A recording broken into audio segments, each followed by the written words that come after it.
बिस्मिल्लाहिर्रहमानिर्रहीम। अस्सलाम वालेकुम। ज़ारा सियालकोट केस के अंदर नई अपडेट्स आई हैं। पुलिस ने सब लोगों के मोबाइल्स लिए हैं और डाटा रिकवर करने की कोशिश की है। डाटा सामने आया भी है। पुलिस मज़ीद जो है सामने चीज़ें लेकर आएंगी।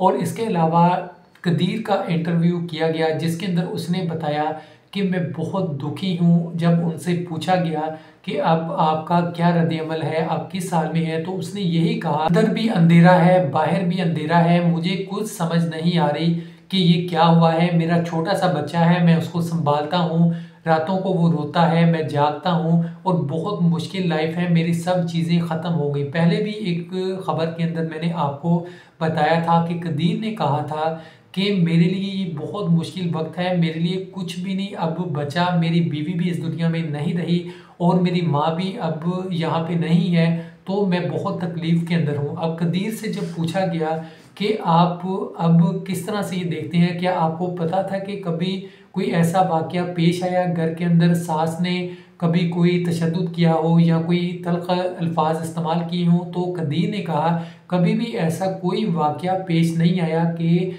मेरी माँ ने कभी इसके ऊपर तशद्दुद किया हो या फिर कोई ऐसी बात की हो जिसकी वजह से इसकी लड़ाई हुई हो, तो ऐसा कभी भी कोई वाक़या पेश नहीं आया। अगर मुझे पता होता कि घर के अंदर ऐसा वाक़या पेश आ जाना है और वो मेरी बीवी को जान से मार देंगे, तो कभी भी मैं उसको यहाँ ना आने देता। और मुझे तो यकीन भी नहीं हो रहा कि ऐसा भी हो सकता है। पता नहीं उनके दिल में क्या था, उन्होंने दिल में क्या सोचा कि ऐसा ये कदम उठा लिया, वरना मैं सोच भी नहीं सकता। अगर मुझे पहले पता होता तो मैं कभी भी उसको यहाँ ना आने देता। कदीर ने ये भी कहा कि पैसे की कभी भी कोई कमी नहीं थी, मैं अपनी बीवी को अलग से पैसे देता था और वालदा को अलग से देता था। घर में होता ही कौन है, सिर्फ माँ होती हैं। मैं उनको अच्छे खासे पैसे देता था कि जिनसे उनकी ज़रूरियात पूरी हो सकें। कोई मसला नहीं था, पैसों की रेल पेल है, कभी ऐसा हुआ ही नहीं कि पैसों की वजह से कोई लड़ाई झगड़ा हुआ हो। तो समझ नहीं आ रही कि ये क्या वाक़या हुआ है, कैसे हुआ है। कदीर को अभी भी इस बात पर यकीन नहीं हो रहा कि ऐसा भी हो सकता है। तो अब यहाँ पे ये भी बता दूँ कि सोशल मीडिया पर बहुत सी खबरें आ रही थी कि कदीर ने वहाँ पे दूसरी शादी की है, तो इसकी भी बाकायदा कोई अभी तक तस्दीक नहीं हुई। ये सिर्फ सोशल मीडिया की बातें हैं कि लोग ये बातें कर रहे हैं। जब तस्दीक होगी वो भी खबर आपके सामने मैं शेयर करूँगा। अभी ऐसी कोई बात नहीं है। अब ज़ारा की जो सास है वो वहाँ पे बहुत तकलीफ़ में है। वो ये कह रही है कि मुझे मेरे बेटे से मिलने दिया जाए। वो बार-बार ये इल्तिजा कर रही है कि किसी तरह मैं अपने बेटे से मिल लूँ। कदीर भी बहुत परेशान है कि ये जो भी हुआ है उसको यकीन नहीं है। घर वालों से भी इन्वेस्टिगेशन जारी है कि उन्होंने ऐसा क्यों किया और क्या वजह है, लेकिन अभी तक कोई भी वजह समझ नहीं आ रही। बस यही वजह आ रही है कि उन्होंने हसद की वजह से ऐसा काम किया है, लालच की वजह से, हसद की वजह से।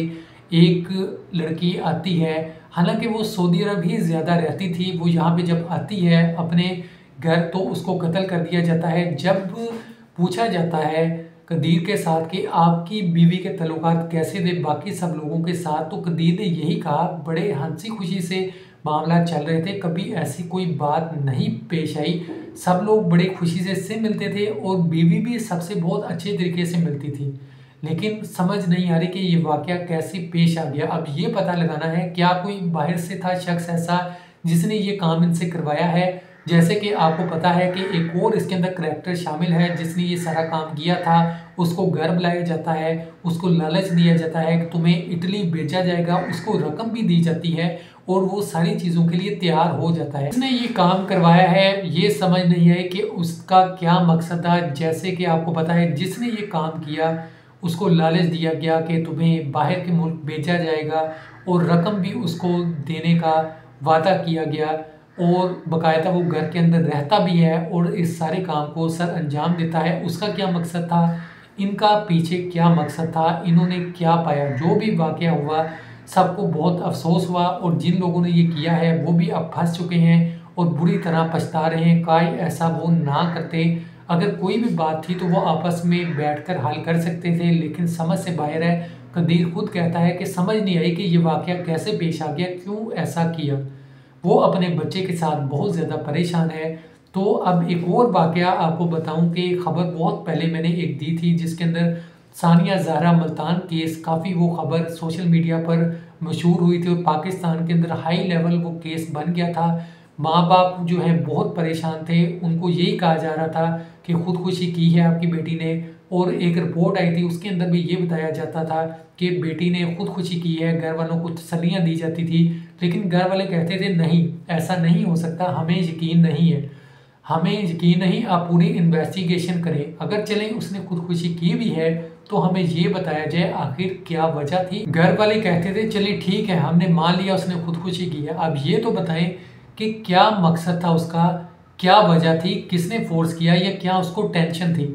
घर वाले यही कहते रहे, लड़के के घर वाले, कि इसने खुदकुशी की है, लेकिन लड़की के घर वाले बहुत परेशान थे, उनको यकीन था कि नहीं की। और अब वो सारी बातें सामने आ गई हैं, पुलिस ने सबको पकड़ लिया है, इन्वेस्टिगेशन हो रही है, और औरत जो है सास, वो बहुत परेशान है, तकलीफ में, और वो कह रही है मैंने कुछ नहीं किया, मेरा सिर्फ ये कसूर है कि मैंने अपने घर वालों के साथ मिलकर इसको, लाश को लटकाने की कोशिश की, यानी खुदकुशी का रंग देने की कोशिश की।